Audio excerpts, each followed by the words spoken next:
Shalom Ouvracha, il nous fait plaisir de vous présenter une série de cours tirés du livre Le Bon Oeil, Ben Porat Yosef. Alors, en guise d'introduction, Le Bon Oeil a eu le mérite d'être couronné par les imprimatures, les recommandations, les approbations et les bénédictions des plus hautes sommités mondiales. Alors, le grand rabbin, le Admor, le rabbi de Tosh, alav shalom, le grand rabbin, l'Admor, Rav Yitzhak Kadouri, alav shalom, Zekana Mekoubalim, le grand rabbin, l'Admor Rav David Haïm Hanania Pinto Shelita, le grand rabbin Rav Shalom Messas, grand rabbin de Jérusalem, ancien grand rabbin du Maroc, Shalom, le grand rabbin docteur Hasbaruch Toledano Shlita, Hacham, mon père Arav Shalom, Shalom Eliyahu, Morsef Arav Shalom, le grand rabbin Rav René Samuel Sirat, qui était grand rabbin de France, grand rabbin du consistoire, toute une sommité, le grand rabbin Rav Yosef David Frankforter, le grand rabbin Rav Aaron Moussego, grand rabbin du Maroc, le Rav Mordechai Sheriki, le grand kabbaliste, le fondateur de l'Institut Ramchal, le grand rabbin Rav Moshe Eliezer Abdelhaq, Shlita, le grand rabbin Rav Yitzhak Hendel Kohen, Rav Shalom, le grand rabbin Rav Baruch Felbrand, Shlita, le grand rabbin Rav Benayahu Issachar Shmueli, le grand kabbaliste, le grand rabbin Rav Binyamin Basri, Rav Shalom, Gabriel Siongeva, une sommité mondiale, un des plus grands mathématiciens de la planète, Rabbi Rafaeli, le disciple par excellence de Rav Sharabi, Rabbi Dr Moïse Ohana, le rabbin de Orahaim, à Saint-Luc, Rabbi Yohanan Vosner, une grande sommité, un grand possèque, Rabbi Yaakov Yitzhak Newman, Alav Shalom, Rabbi Yedidia Sarah, Farosh Kolel, Rabbi Abraham Benjo, Sichrono Livracha, un éminent Talmid Chacham, un ancien collègue, grand rabbin Rav Shlomo Atlan. Donc, le livre renferme toute une panoplie de recherches concernant le thème sempiternel qui fait une analyse étroite entre le bon œil et le mauvais œil.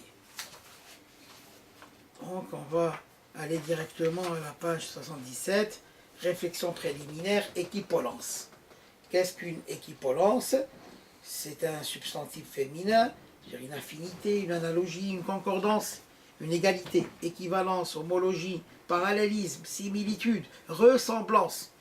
Donc on va chercher dans toute la Torah quelque chose d'extraordinaire. D'abord, on rappelle que le vocable de tous les versets de la Torah, le verset qui a été pris pour la devise d'Israël, n'est nul autre que Shema Israël, Hashem Elokeinu, Hashem Echad.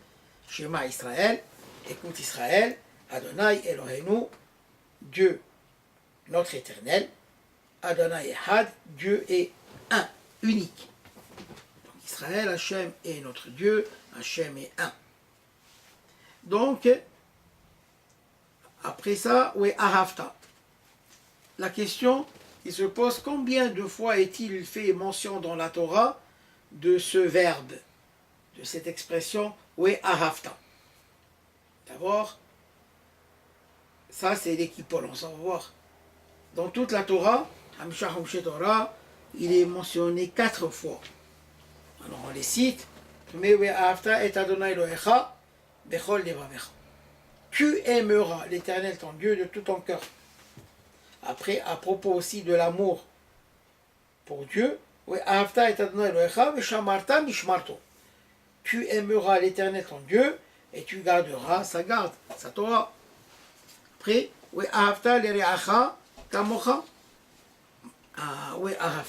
ici, et tu aimeras pour ton prochain comme pour toi-même. Puis, tu aimeras pour lui, il s'agit du prosélyte, du Ger Sedek, Kamocha comme toi.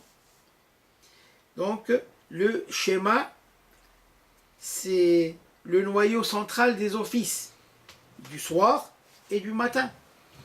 parce que la journée juive commence par le soir, ensuite le matin. Verset à l'appui, Wayi Aire Wayi Boker Yom Ehad. Ce fut un soir, ce fut un matin, jour 1. Et justement, à propos de ce jour 1, pourquoi c'est marqué jour 1? Parce que pour le jour qui va venir après, ce n'est pas marqué jour 2, c'est marqué jour deuxième jour, Yom Sheni. Yom Shelishi, troisième jour. Yom Revi'i, quatrième jour. Yom Hamishi, cinquième jour.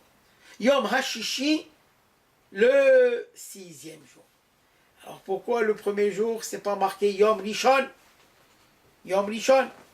Alors Yom Ehad, pour dire que Hachem était unique le premier jour. Hachem n'avait pas encore créé les anges. Pour ne pas dire que Hasbe Shalom à Dieu ne plaise, les anges ont contribué, quelque peu soit-il, à la construction du monde, à la création du monde. Par contre, Yom Sheni, les anges n'ont été créés que le deuxième jour. Après, deuxième jour, troisième, quatrième, cinquième jour. Mais ce n'est pas marqué sixième jour, Yom Shishi. C'est marqué Yom Ha-Shishi. Donc, le He, en hébreu, c'est le He Hayedi'a. En français, c'est l'article défini. Donc, le sixième jour, pas n'importe quel jour. Alors, première explication, c'est que le He a pour valeur numérique 5. 5 représente les 5 livres de la Torah. Hamisha, Humeshe, Torah, Humeshe. Qui sont Bereshit, Shemot, Waikra, Bemidbar, Devarim. Hachem a posé une condition sine qua non avec toutes les créatures de la création. Il leur a dit, si mes enfants acceptent les 5 livres de la Torah, je vous maintiendrai en vie. Sinon, je rendrai tout Kao et Abim. Donc, grâce à la Torah. Et ce He Hashishi, le sixième, pas n'importe quel sixième. Non. Le sixième, c'est le sixième jour du mois de Siwan, le troisième mois par rapport aux 12 mois de l'année, puisque le premier mois, c'est le mois de Nissan.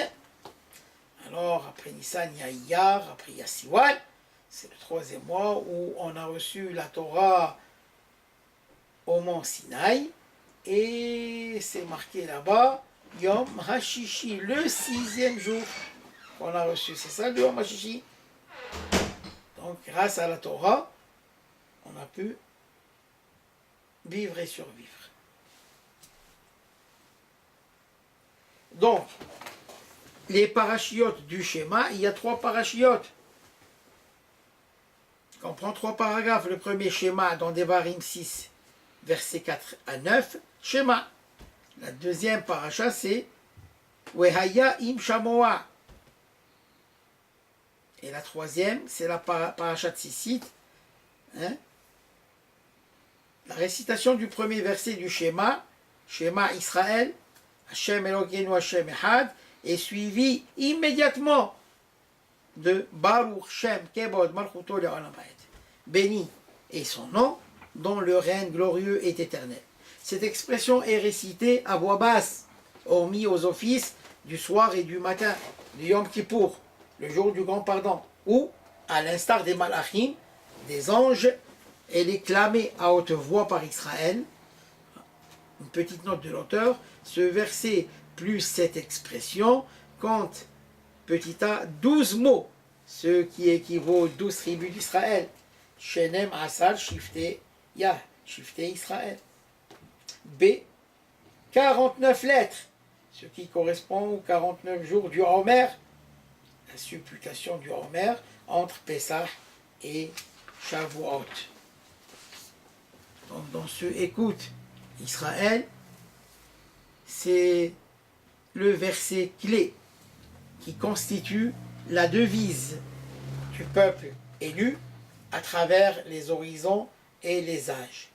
Depuis la naissance du juif, on lui récite ce passouk dès sa naissance et principalement la veille de sa Brit Mila, avant de le faire entrer dans l'alliance d'Abraham Avinu, jusqu'à son départ de ce monde après 120 ans. On lui récite ce verset clé qui constitue la devise par excellence du peuple d'Israël, Shema Israël, Adonai Eloheinu, Adonai Echad.